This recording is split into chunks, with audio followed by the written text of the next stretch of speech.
Pourquoi créer ton offre avant d'avoir des clients te condamne à l'échec quand tu veux développer ton activité de coach, thérapeute ou d'entrepreneur? Pour ça, je vais te parler de l'histoire de Astrid. Astrid, c'est une coach formatrice qui veut proposer aux entreprises, aux entreprises avec un S, une formation de 3 jours sur l'écoute et sur la communication interpersonnelle au sein de l'entreprise. Elle a une expertise de 10 ans d'expérience, des outils solides, une vraie passion. C'est une vraie passion pour elle. Et depuis 6 mois, elle construit sa formation. C'est-à-dire qu'elle met tout en place, tout le parcours pédagogique, les objectifs, les exercices, les slides, les supports, tout. Tout, tout. Le problème, c'est qu'elle n'a jamais demandé à une seule entreprise ce dont ils avaient besoin dans ce domaine. Elle n'a jamais validé que l'écoute et la communication étaient ce qu'ils cherchaient. Résultat, elle a une formation magnifique pour elle, mais personne ne lui a rien demandé. Donc elle n'a aucun client, elle ne sait pas comment s'y prendre pour vendre sa formation. Comment est-ce que Astrid peut obtenir des clients? C'est ce qu'on va voir durant cette vidéo ensemble. Et tu es peut-être aussi dans cette situation si tu passes plus de temps à créer une offre, une formation qui a parlé à tes prospects. Prospects, c'est des gens qui ne sont pas encore devenus clients chez toi. Tu te dis, quand ce sera prêt, je pourrai enfin vendre. Tu repousses sans cesse le moment de démarcher, donc de la procrastination qui peut être des fois passive, donc vraiment tu fais autre chose que ce qui est nécessaire, ou active, c'est-à-dire que tu te mets sur autre chose que les bonnes actions, mais tu continues de travailler quand même. Par exemple, tu refais ton site, tu refais ton logo, etc., ton branding. Tu as peur de ne pas être à la hauteur si on te demande quelque chose qui n'est pas prévu, donc tu essayes de tout combler, de vraiment avoir un truc qui est parfait, qui est vraiment, tout a été pris en compte. Tu te rassures en te disant que créer ton offre, au moins tu avances, tu as la sensation d'avancer, mais pour autant, au niveau de tes objectifs de chiffre d'affaires, de nombre de clients, etc., ça n'avance pas, ton business stagne, mais toi, tu as la sensation d'avancer parce que tu travailles quand même. Si tu te reconnais, ne culpabilise pas parce qu'on est tous passés par là, moi-même je suis passé par là. Pourquoi? Parce qu'en fait, on nous a jamais appris à entreprendre. On nous a jamais appris à définir quelles sont les étapes pour y arriver. Et il est temps de comprendre ce qui se joue derrière tout le schéma de comportement que tu as quand tu fais ce genre de comportement. Le vrai problème que rencontre Astrid et toi, si tu es là, ce n'est pas que tu manques de compétences, c'est que tu fais les choses qui sont dans le mauvais ordre au niveau de l'entrepreneuriat. C'est-à-dire que tu suis cette logique. Je vais créer un produit, une formation, une offre, je vais ensuite la vendre et ensuite je vais la livrer. C'est-à-dire que je vais euh, livrer mon expertise, quoi. Je vais vraiment accompagner les personnes. Tu suis cette logique. Et c'est ce qu'on t'a appris, c'est ce qui semble logique, c'est ce qui te rassure, c'est pour vendre quelque chose, il faut bien avoir créé quelque chose à la base, non? Comment on peut vendre sans avoir créé? Petite mécanique interne. Sauf que cette logique, en fait, elle maintient des milliers de coachs, de thérapeutes et d'entrepreneurs dans la galère. Véritablement dans la galère. Parce que, parce que tu crées avant de savoir si quelqu'un veut acheter. Et ça, c'est vraiment un problème pour tous les entrepreneurs. Tout le monde est en train de se dire, ouah, j'ai une nouvelle idée, je vais créer une cuillère fourchette, et tout le monde va se l'arracher parce que c'est une idée trop bien, et finalement, on la crée et personne n'en veut. Ah merde, on a raté l'étude de marché. On n'a pas été demandé aux gens s'ils en avaient envie. En fait, souvent, notre idée, elle reste dans notre tête et elle n'a jamais été confrontée au marché, elle n'a jamais été validée. Et du coup, en fait, personne n'en veut une fois qu'on a sorti le truc, quoi. Donc, on investit des mois de temps, d'énergie, d'espoir sans aucune garantie. On construit une solution avant même de savoir quel est le problème qu'on veut résoudre et si réellement il existe ce problème. On définit un format avant de savoir si c'est exactement ce qui convient, par exemple 3 jours de formation, alors que c'est peut-être pas du tout ce qu'ils veulent. Tu fixes un prix avant même de savoir s'ils veulent payer. Résultat, quand tu sors ton produit, personne n'en veut, donc personne n'achète. Et on se casse les dents. Et on voit même des gens arriver devant l'émission Qui veut être mon associé avec un produit en pensant que c'est révolutionnaire et les gens leur disent j'investis pas parce qu'en fait il n'y a pas de marché, parce qu'il n'y a pas de preuve d'achat, donc c'est dead en fait. Voilà. Et les coûts cachés d'agir comme ça, en fait c'est des mois de temps perdu, c'est des milliers d'euros non gagnés parce qu'on n'a pas été chercher des clients. C'est le syndrome de l'imposteur qui se renforce. Plus on avance de notre côté, dans notre tête, dans notre coin, moins on se connecte aux gens, plus le syndrome de l'imposteur commence à augmenter, hein. Donc c'est ta confiance en toi qui s'effrite au fur et à mesure, parce que tu pratiques moins, parce que tu n'es pas sûr, tu te mets à douter, puis ça s'envenime intérieurement. Et donc ton énergie, ta motivation qui s'évapore. C'est le circuit classique.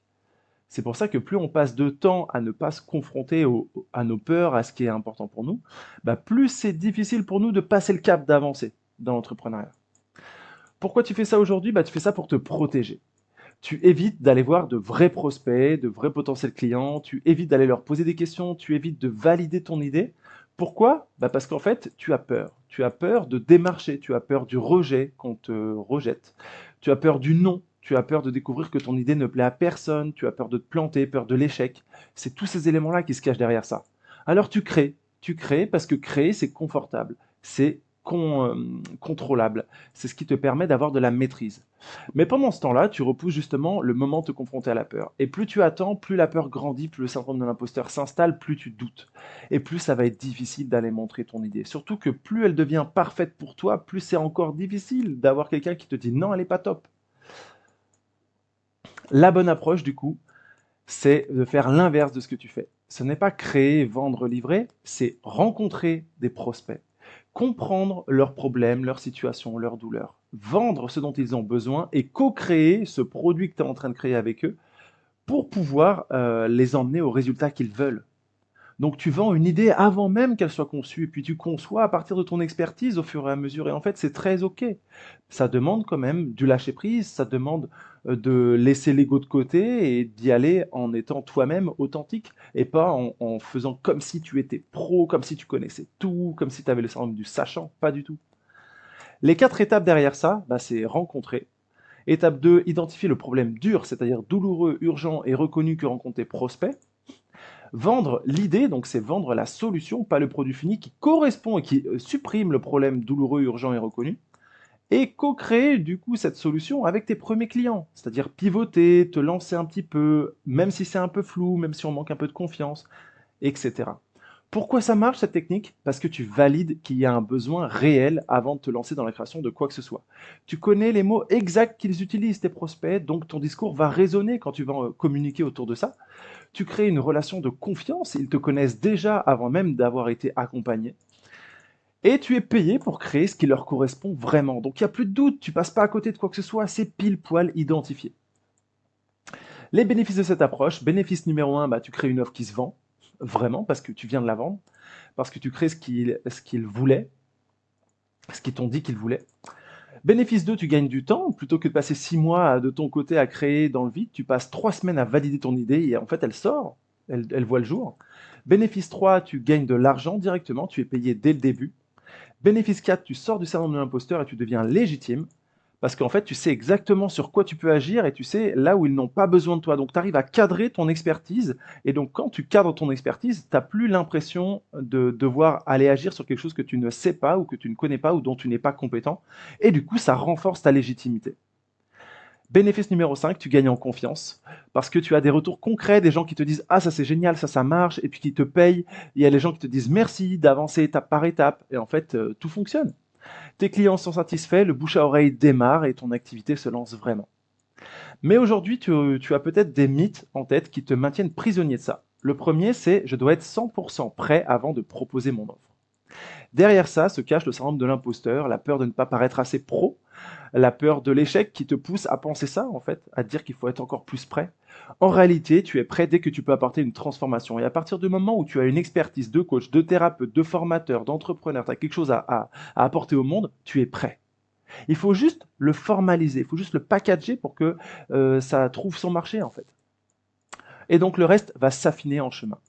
Les meilleurs coachs sont ceux qui itèrent constamment, qui avancent avec leurs clients, qui font de l'amélioration continue et du coup ils deviennent excellents. Et en plus ils se spécialisent.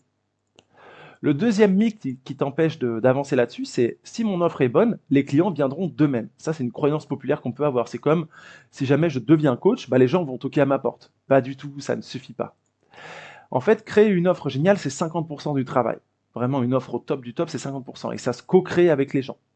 Et les 50% restants bah, vont servir à la rendre désirable et visible. Donc c'est vraiment étape par étape. Donc la valeur de ton offre ne se voit pas toute seule, il faut la montrer. En quoi toi tu te différencies des autres personnes, pourquoi est-ce que ton offre elle est mieux que d'autres, etc. À quoi elle répond exactement. Et le troisième mythe qui te bloque, c'est je ne peux pas proposer quelque chose qui n'existe pas encore, ce serait malhonnête. Un peu cette notion de je vais vendre un peu du vent. En fait, tu ne vends pas du vide, tu ne vends pas du tout du vent. Tu vends une promesse de transformation que tu sais pouvoir apporter car elle correspond à ton expertise. Tu t'es formé pour ça, donc forcément, tu sais pouvoir apporter quelque chose. C'est juste pas encore packagé tel que eux le veulent. C'est la différence entre ce dont ils ont besoin et ce qu'ils veulent. Il faut leur vendre ce qu'ils veulent et leur donner ce dont ils ont besoin. Mais pour l'instant, il n'y a rien qui a été créé. Et donc, tu as besoin de co-créer avec tes clients parce que c'est la meilleure façon qu'ils arrivent au bout de leur transformation. Donc, la meilleure façon de garantir leur satisfaction, tu vois. Et pour ça, je vais te partager l'expérience de Julie, que j'ai accompagnée justement, à co-créer son offre, à avancer, et voici ce qu'elle en dit. Quels ont été les 3 résultats majeurs que tu as obtenus? Moi, clairement des clientes. J'en avais une quand on s'est rencontrés et c'était ma version bêta test. Le fait d'avoir des clientes, c'est d'améliorer mon offre. Ce qui est très contre-intuitif, parce que normalement, tu as l'offre au début et du coup, tu proposes à des clients. Là, moi, j'ai vraiment été en co-création constante et Et ça, c'est c'est trop c'est là bien. où tout le monde se rate? C'est là où Ouais, tout le monde se rate? Tout le monde a l'impression d'avoir une bonne offre et d'essayer de la vendre. C'est pas du tout comme ça. C'est venir, on trouve des clients, ça crée l'offre qui devient bonne c'est et ça. après tout le monde la voudra. Et ça aussi, déconstruction de croyances limitantes.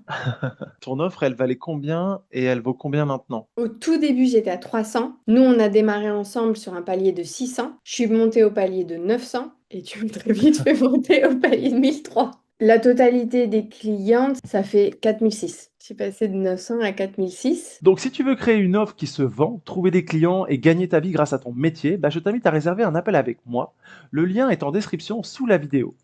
C'est vraiment un appel dans lequel je te montrerai comment tu peux entrer en contact avec ta cible, comment tu peux comprendre son besoin, son problème dur, comment tu peux créer l'offre qui lui correspond et ensuite développer une stratégie qui te permet d'avoir plus de clients.